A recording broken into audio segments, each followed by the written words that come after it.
मेरा नाम मोहम्मद तैयब हुसैन है और मैंने इंटर FG डिग्री कॉलेज से किया था। इंटर करने के बाद मुझे एक अपॉर्चुनिटी मिली वेब डेवलपमेंट की। मैंने वेब डेवलपमेंट का कोर्स अपटेक सोल से किया, जो कि NAVTTC वालों ने प्रोवाइड हमें किया था।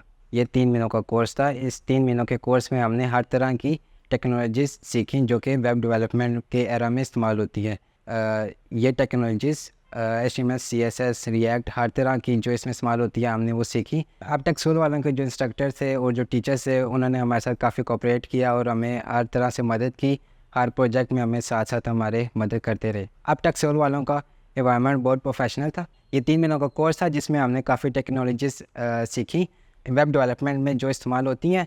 इस 3 महीनों के कोर्स के बाद हमें 2 हफ्तों का ट्रेनिंग सेशन भी मिला, जिसमें हमने रियल वर्ल्ड के प्रोजेक्ट्स भी बनाए। मैं इस कोर्स से 100% सेटिस्फाइड हूँ और मैं अपने फ्रेंड सर्कल्स और बाकी लोगों को, आप सबको भी रिकमेंड करूँगा कि आप अपटेक सोल वालों की तरफ से ये कोर्स कीजिए।